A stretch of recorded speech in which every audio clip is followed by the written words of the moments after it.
Hello दोस्तों, कैसे हो आप। मैं कनिष्का, स्वागत है आपका आपके YouTube चैनल स्टूडेंट इंडिया पर। दोस्तों, आज हम पढ़ेंगे difference between clauses and phrases. क्या अंतर होता है क्लोजेस और फ्रेजेस के बीच। तो चलो शुरू करते हैं। आज हम क्या क्या पढ़ने वाले हैं इस वीडियो के अंदर। आज हम पढ़ेंगे कि व्हाट इज क्लोजेस। क्लोजेस क्या होता है। क्लोजेस को हम हिंदी में कहते हैं उपवाक्य। क्या कहते हैं हम इसको हिंदी में? उपवाक्य। ठीक है। सेकंड है हमारा व्हाट इज फ्रेजेस। फ्रेजेस क्या होता है, और हम फ्रेजेस को हिंदी में कहते हैं वाक्यांश। वाक्यांश मतलब वाक्य का अंश। जो वाक्य का अंश होता है ना उसे हम वाक्यांश कहते हैं। क्लोजेस को हम हिंदी में कहते हैं उपवाक्य और फ्रेजेस को हम हिंदी में कहते हैं वाक्यांश। ठीक है। व्हाट इज अब आज मतलब इस वीडियो के अंदर हम पढ़ने वाले हैं डिपेंडेंट और इंडिपेंडेंट क्लोज क्या होते हैं। ठीक है। इन तीनों चीजों के बारे में आज हम इस वीडियो के अंदर अच्छे से समझ लेंगे और मैं आपको अच्छे से समझा दूंगी। आपको पढ़ना है और मैं पढ़ाऊंगी। तो दोस्तों, आज हम इस वीडियो के अंदर इन तीनों को पढ़ने वाले हैं। तो चलो शुरू करते हैं। तो दोस्तों, उससे पहले क्लोजेस और फ्रेजेस क्या होते हैं उससे पहले इस बात पर ध्यान दो।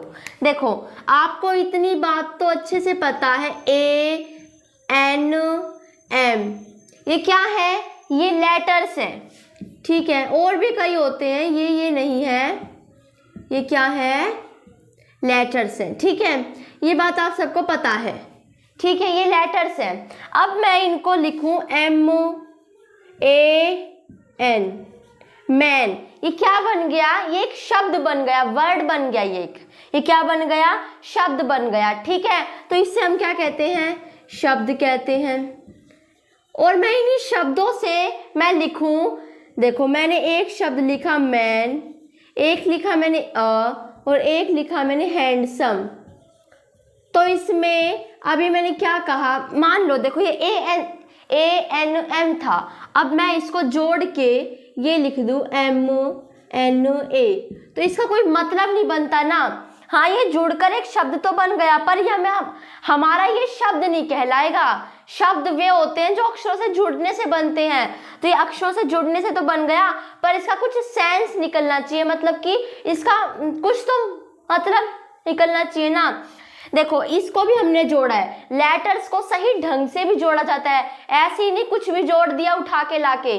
ठीक है। जैसे हमने यहाँ कुछ भी जोड़ दिया, शब्द तो ये बन गया, पर ये शब्द नहीं कहला, ये शब्द नहीं है। शब्द वे होते हैं जिनका कुछ सेंस निकलता है, कुछ मतलब निकलता है, कुछ अर्थ होता है उनका, और इसका कोई अर्थ नहीं है। अगर इन्हें हम तोड़ मड़ोड़ के कैसे भी ऐसे लिख दे MAN, तो मैन आदमी, ये एक शब्द बना।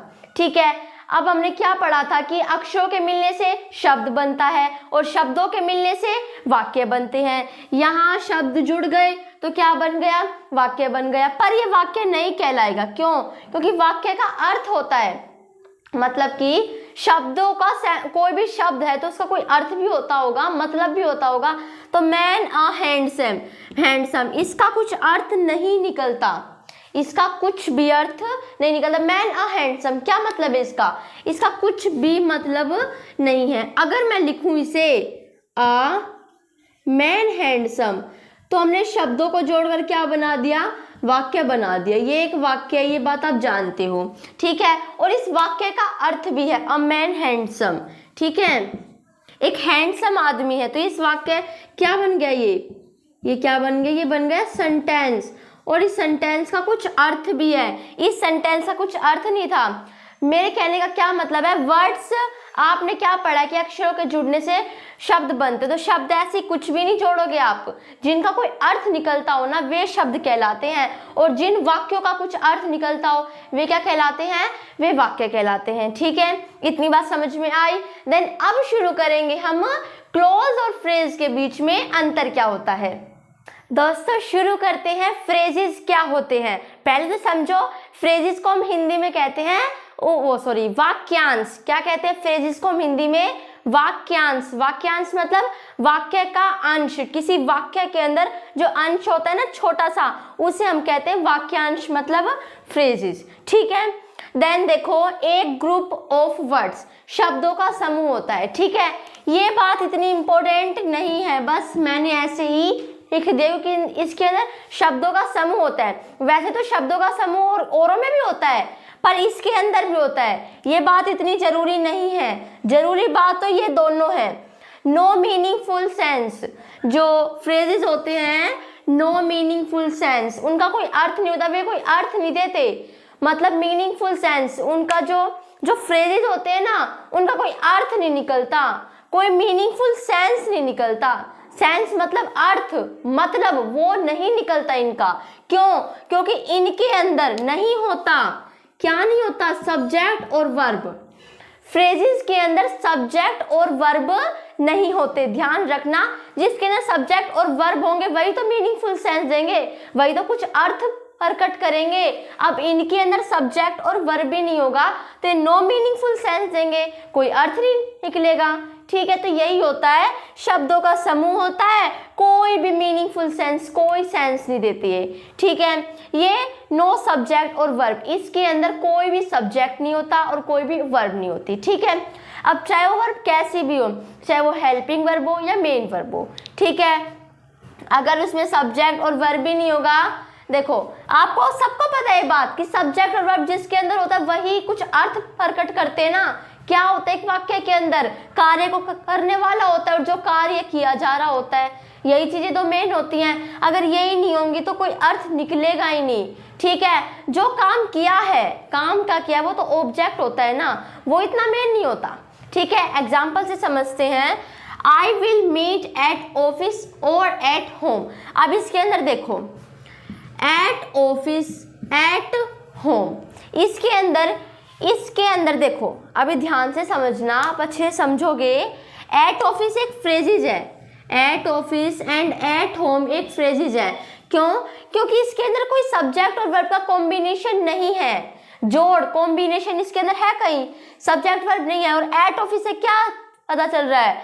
ऑफिस पर, ऑफिस में या घर पर, इसका कोई मतलब नहीं पता चल रहा हमें। ठीक है, देखो आई विल मीट, इसमें सब्जेक्ट है, वर्ब है, इससे हमें तो अर्थ भी पता चल रहा है भाई मैं मिलूंगा या मैं मिलूंगी। और तो एक कंजंक्शन है, मैं आपको कंजंक्शन ही समझा रही थी, इससे पहले जो मेरी वीडियो है ना वो कंजंक्शन की बनी थी, पर बीच में मैं ये समझाने क्यों लगी, क्योंकि कंजंक्शन की डेफिनेशन में आता है जो फ्रेजेस और क्लोजेस को जोड़े। तो पहले ये तो पता होना चाहिए ना कि फ्रेजेस और क्लोजेस होता क्या है। अब यहाँ ये दो फ्रेजेस है, इनको ये कंजंक्शन जोड़ रहा है। और तो ये फ्रेजेस होते क्या है? फ्रेजेस वे होते हैं जिनके अंदर कोई सब्जेक्ट नहीं होता न, या ना ही कोई वर्ब होती। अब इन दोनों के अंदर कोई भी सब्जेक्ट और वर्ब नहीं है तो ये कोई मीनिंगफुल सेंस नहीं दे रहे। ठीक है, हाँ ये अगर किसी वाक्य के अंदर होंगे ना तब ये मीनिंगफुल सेंस देंगे। वैसे अलग से एक फ्रेजेस है, आपको पता है दोस्तों कि क्या है, ये अलग से फ्रेजेस है और ये भी क्या है, अलग से फ्रेजेस है, और ये कोई मीनिंगफुल सेंस नहीं दे रहे। एट होम, एट ऑफिस कोई मीनिंगफुल सेंस दे रहे। क्यों? क्योंकि इनके अंदर सब्जेक्ट और वर्ब नहीं है। तो बस मेरी दो ही बात ध्यान रखना, जिसके अंदर अगर सब्जेक्ट और वर्ब नहीं है तो वे मीनिंगफुल सेंस देंगे नहीं। अगर वे मीनिंगफुल सेंस नहीं दे रहे तो वे क्या कहलाएंगे? फ्रेजेस कहलाएंगे। वाक्यांश मतलब पूरे वाक्य का जो अंश होता है, छोटे छोटे होते हैं ये शब्दों का समूह, ये तो शब्दों का समूह है। पर ये बात इतनी मेन नहीं है एक ग्रुप ऑफ वर्ड, क्योंकि ये तो औरों के अंदर भी लागू होती है। अब मैं समझाने वाली हूँ आपको। क्लोजेस, उसके अंदर भी ऐसा होता है भाई, शब्दों का समूह होता है। ठीक है, तो ये बात इसके अंदर लागू नहीं होती। देन शब्द तो है ना, शब्द ये रहा। ठीक है, शब्दों का समूह है। आपको बात समझ में आ गई ना? इसके अंदर सब्जेक्ट नहीं है ना ही वर्ब है, तो ये क्या है? फ्रेजेस है। माय बेस्ट फ्रेंड, अब इसके अंदर कहीं वो है, सब्जेक्ट है कोई? क्या सब्जेक्ट है? कौन काम कर रहा है और क्रिया क्या हो रही है? कोई काम नहीं हो रहा है, बस मेरा पक्का मित्र। देखो सब्जेक्ट वर्ब नहीं है तो इसके अंदर कोई सेंस मीनिंगफुल मतलब कोई अर्थ प्रकट नहीं हो रहा। नो मीनिंगफुल सेंस, जो अर्थ होता है, सेंस हो जो मतलब होता है, वो नो नहीं हो रहा प्रकट। क्यों? क्योंकि मेरा पक्का मित्र, वट पक्का मित्र, मतलब समझ में नहीं आ रहा ना क्या? तो इसमें क्या है कि ये मीनिंगफुल सेंस नहीं देते। तो ये भी क्या है दोस्तों? ये है हमारा फ्रेजेस। फ्रेज मतलब, ठीक है। देखो अब मैंने इसको एक वाक्य में लिखा, John is my best friend.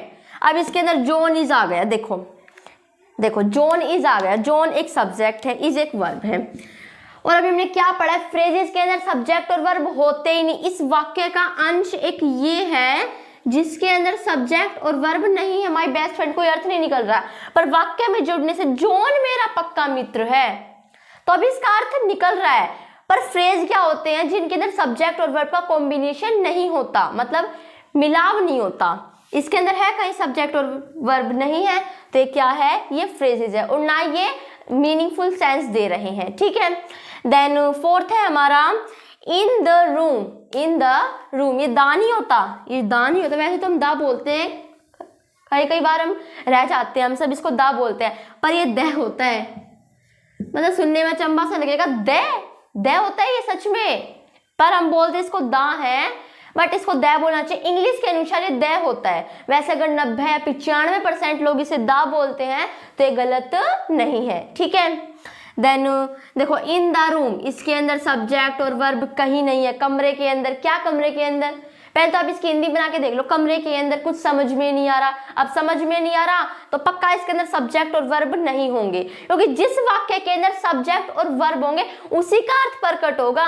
इसका तो कोई अर्थ प्रकट नहीं हो रहा है, तो इसके अंदर कहाँ है सब्जेक्ट और वर्ब, नहीं है ना। देन ये क्या है, ये एक फ्रेजेस है। ये क्या है, एक फ्रेज। ठीक है, देन फिफ्थ है हमारा, इसमें हमने एक वाक्य जोड़ दिया था, child is sleeping in the room. Child is sleeping in the room, जो बच्चा है कमरे के अंदर सो रहा है। देन यहाँ देखो, अब यहाँ ध्यान देना, चाइल्ड एक सब्जेक्ट है, आपको पता है, सब्जेक्ट वर्ब आ गई है। देन सब्जेक्ट और वर्ब तो होना ही नहीं चाहिए फ्रेज के अंदर, तो ये होते ही नहीं। तो इन द रूम एक ऐसा शब्द है जिसके अंदर क्या नहीं है, सब्जेक्ट और वर्ब का कॉम्बिनेशन नहीं है। सब्जेक्ट और वर्ब का कॉम्बिनेशन नहीं है तो ये अर्थ भी प्रकट नहीं कर रही। देन ये क्या है, ये है हमारा फ्रेजेस। ठीक है, आई होप, मैं आशा करती हूँ आपको अच्छे से समझ में आ गया होगा फ्रेजेस क्या होते हैं। एक बार फिर से बता देती हूँ, एग्जांपल्स नहीं, बस ये ज़्यादा टाइम लग जाएगा, वीडियो ज़्यादा लंबी चली जाएगी। ठीक है, देन ये मीनिंगफुल सेंस नहीं देते। क्यों नहीं देते, क्योंकि इनके अंदर सब्जेक्ट और वर्ब का कॉम्बिनेशन नहीं होता। मैंने ये क्यों लिखा, एक ग्रुप ऑफ वर्ड शब्दों का समूह होता है, क्योंकि ये एक फ्रेज है और इसके अंदर शब्दों के समूह है। ठीक है, वैसे शब्दों के समूह क्लोजेस में भी होते हैं। ठीक है, देन आपको ये समझ में आ गया होगा फ्रेज क्या होता है। फ्रेज का मतलब सिर्फ इतना होता है, वाक्यांश, वाक्य का अंश, वाक्य का अंश, वाक्यांश। ठीक है, देन आपको ये समझ में आ गया होगा। मैं आशा करती हूँ अगर आपको जब भी समझ में ना आए तो प्लीज मुझे कमेंट सेक्शन में लिखकर जरूर बताना, अगर ये समझ में ना आए तो। ठीक है, मेरी वीडियो को लाइक कर देना। और अभी हमारा और बचता है आगे क्या है, क्लोज। क्लोज क्या होते हैं हम उन्हें जानेंगे।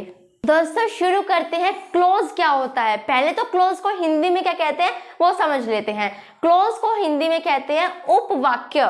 ठीक है, क्या कहते हैं, उपवाक्य। तो शुरू करते हैं। इसके अंदर भी क्या होता है, अ ग्रुप ऑफ वर्ड, शब्दों का समूह होता है। ठीक है, शब्दों का समूह इसके अंदर भी होता है, उसके अंदर भी होता है।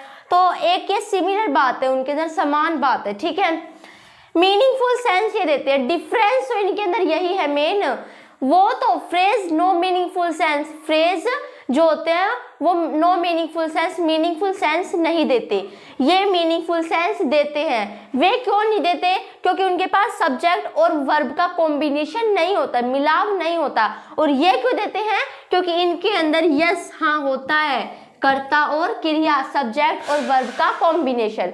अब वो वर्ब चाहे कैसी भी हो सकती है, अब चाहे वो हेल्पिंग वर्ब हो, चाहे वो मेन वर्ब हो। ये राइटिंग मेरी है, मैं कभी राइटिंग पतली भी कर लेती हूँ, कभी राइटिंग चौड़ी भी कर लेती हूँ। ठीक है, देन देखो एग्जाम्पल से समझते हैं। अब इसके अंदर है रोहन प्लेज। रोहन प्लेज, अब यहाँ देखो रोहन क्या है, सब्जेक्ट, प्लेज क्या है, वर्ब है। रोहन खेलता है, हमें इससे पूरी बात अच्छे से समझ में आ रही है। रोहन खेलता है, पूरी बात समझ में आ रही है। क्यों आ रही है, क्योंकि इसके अंदर सब्जेक्ट और वर्ब का कॉम्बिनेशन है। ठीक है, वैसे मैंने वर्ब की वीडियो मैं बना चुकी हूँ, अगर आपको मेरी वर्ब की वीडियो देखनी तो आप वो वीडियो मेरी देख सकते हो। ठीक है, वर्ब निकाल के आई वेंट टू स्कूल, क्योंकि पता है मैंने उस वीडियो के अंदर बता रखा है, क्योंकि वर्ब बिना तो कोई सेंटेंस होता ही नहीं है। हर सेंटेंस के अंदर वर्ब तो बहुत जरूरी होता है। ऐसे जल बिना जीवन नहीं, इसी प्रकार वाक्य में वर्ब तो होती है। ठीक है, वाक्य बिना वर्ब नहीं। आई वेंट टू स्कूल, ठीक है, सॉरी, वर्ब बिना वाक्य नहीं, वाक्य बिना वर्ब नहीं, वर्ब बिना वाक्य नहीं, क्योंकि वर्ब तो हर वाक्य के अंदर होती ही होती है। अब जहां नहीं होती, जैसे कि एट होम थे, यहाँ नहीं होती, तो ये क्या कहलाती है? फ्रेज कहलाते हैं। ठीक है, आई क्या है? सब्जेक्ट है। वेंट क्या है? वर्ब है। अब देखो आई वेंट, मैं गया या मैं गई, हम कहते हैं ना कि मैं गई, मैं गया, या वह गया, वह गई, तो ऐसे हम कह देते हैं। तो इसका पूरा अर्थ निकल रहा है। सब्जेक्ट और वर्ब का जहाँ कॉम्बिनेशन होगा वहां पूरा का पूरा अर्थ हमें प्रकट होगा, जरूर ही जरूर। ठीक है, देन शी हैज अ चैन। अब इसके अंदर शी क्या है? सब्जेक्ट है। हैज क्या है? हेल्पिंग वर्ब है ये, और ये क्या थी? मेन वर्ब थी। देन सब्जेक्ट और वर्ब है, तो क्या है? ये एक क्लोज है। जिसके अंदर सब्जेक्ट और वर्ब है तो वो क्लोज कहलाएगा। अभी इससे थोड़ी देर पहले मैंने क्या एग्जांपल लिया था? I will meet at office और at home. I will meet, मैं मिलूंगा या मैं मिलूंगी, हम कहते हैं ना कि मैं मिलूंगा या मैं मिलूंगी, तो अर्थ तो पूरा प्रकट हो रहा है। क्यों? क्योंकि इसके अंदर सब्जेक्ट और वर्ब है। I subject, will meet, will helping verb, और मीट मेन वर्ब। दोनों वर्ब एक साथ भी आ सकती है। John is my best friend, John मेरा पक्का मित्र है। तो जॉन इज, जॉन क्या है? सब्जेक्ट, और इज क्या है? हेल्पिंग वर्ब है। तो मीनिंगफुल सेंस निकलता है, क्लोज के अंदर मीनिंगफुल सेंस निकलता है। पर कभी कभी यार एक्सेप्शन तो हर जगह होते ही हैं, ये कभी हमारा पीछा छोड़ेंगे नहीं। और इंग्लिश के अंदर तो ज्यादातर होते हैं एक्सेप्शन। हर बात समझ में आ जाएंगी। एक्सेप्शन पता क्या होता है? अपवाद, जो रूल का पालन नहीं करते, हम रूल से अलग चलेंगे, हम किसी को नहीं मानेंगे, तो वही होते हैं। मान लो मैंने कह दिया कि एक कमरे के अंदर 5 जने ही बैठेंगे, तो एक्सेप्शन पता क्या होगा? हम इस रूल का पालन नहीं करेंगे, ये कोई रूल नहीं है। इसके अंदर 6 बैठेंगे तो मतलब 6 बैठेंगे, 7 बैठेंगे, तो यही होते हैं। अब देखो मैंने क्या बताया कि मीनिंगफुल सेंस देते हैं, पर कई ऐसे होते हैं कि जो मीनिंगफुल सेंस नहीं देते, तो यही एक्सेप्शंस होते हैं। बट क्या होता है? क्लोज भी 2 तरह के होते हैं। क्लोज जो होते हैं मीनिंगफुल सेंस देते हैं, पर कई बार ये मीनिंगफुल सेंस नहीं देते। तो इसी तरह क्लोज में ये 2 तरह के होते हैं, डिपेंडेंट क्लोज और इंडिपेंडेंट क्लोज। डिपेंडेंट क्लोज मतलब किसी पर निर्भर होते हैं, और इंडिपेंडेंट क्लोज अपना मतलब आजाद होते हैं ये। ठीक है, हमने फ्रेज पढ़ लिए, हमने क्लोज पढ़ लिए। अब हम पढ़ेंगे डिपेंडेंट और इंडिपेंडेंट क्लोज क्या होते हैं। दोस्तों शुरू करते हैं। इंडिपेंडेंट और डिपेंडेंट क्लोज क्या होता है? देखो क्लोज 2 तरह के होते हैं, एक तो होता है डिपेंडेंट इंडिपेंडेंट क्लोज, और एक होता है डिपेंडेंट क्लोज। तो इसका मतलब क्या होता है? देखो पहले तो आप इन दोनों एग्जाम्पल को देखो। He said that he would come, उसने कहा कि वह आएगा। ठीक है, उसने कहा कि वह आएगा। अब if he comes I will go, यदि वह आता है तो मैं जाता हूं। ठीक है, यदि वह आता है तो मैं जाऊंगा। देखो इसके अंदर ही सेड, दैट तो एक कंजंक्शन है, इसको छोड़ो। हम किसकी बात कर रहे हैं? हम क्लोज की बात कर रहे हैं। उसने कहा, बस आपने कोई सवाल पूछा कि ये बात किसने कही, मैं कहूँगी उसने कहा, तो पूरा अर्थ प्रकट हो रहा है। तो क्या इंडिपेंडेंट क्लोज है। अब मैंने कहा ही वुड कम, वह आएगा, तो इससे हम पूरी बात हमें प्रकट हो रही है, मतलब कि ये इंडिपेंडेंट है, ये आजाद है, इन्हें किसी की जरूरत नहीं है, वह आएगा। इससे हम पूरी बात समझ में आ रही है, इन्हें किसी और की जरूरत नहीं है। अब मैं कहूँ कि इफ ही कम, यदि वह आता, तो अब आपको ऐसा लग रहा है ना कि आगे और बात कहने वाला है, अभी बात पूरी नहीं हुई है। यदि वह आता, तो अभी आगे और बात है पूरी नहीं हुई है। ठीक है, तो ये क्या है? डिपेंडेंट क्लोज है, ये दूसरे वाक्य पर डिपेंड है, कि आगे अभी जो वाक्य होगा उस पर ये वाक्य डिपेंड है। अब मैंने कहा कि आई विल गो, मैं जाऊंगा, इससे तो हमें पूरी बात समझ में आ रही है कि मैं जाऊंगा, तो इंडिपेंडेंट है। तो मेरे कहने का मतलब क्या है कि एक वाक्य के अंदर 2 इंडिपेंडेंट क्लोज हो सकते हैं। एक वाक्य के अंदर एक डिपेंडेंट होगा और एक इंडिपेंडेंट होगा, मतलब एक वाक्य के अंदर 2 इंडिपेंडेंट क्लोज आ सकते हैं, पर एक वाक्य के अंदर 2 डिपेंडेंट नहीं आ सकते। अब 2 डिपेंडेंट ही आ जाएंगे तो मतलब निर्भर किससे रहेंगे, बात को कौन स्पष्ट करेगा। अब एक डिपेंडेंट क्लोज है, उसको मतलब किसी के सहारे की जरूरत है, तो ये इंडिपेंडेंट क्लोज आता है। एक वाक्य के अंदर दो इंडिपेंडेंट क्लोज होते हैं, पर एक वाक्य के अंदर दो डिपेंडेंट नहीं होते।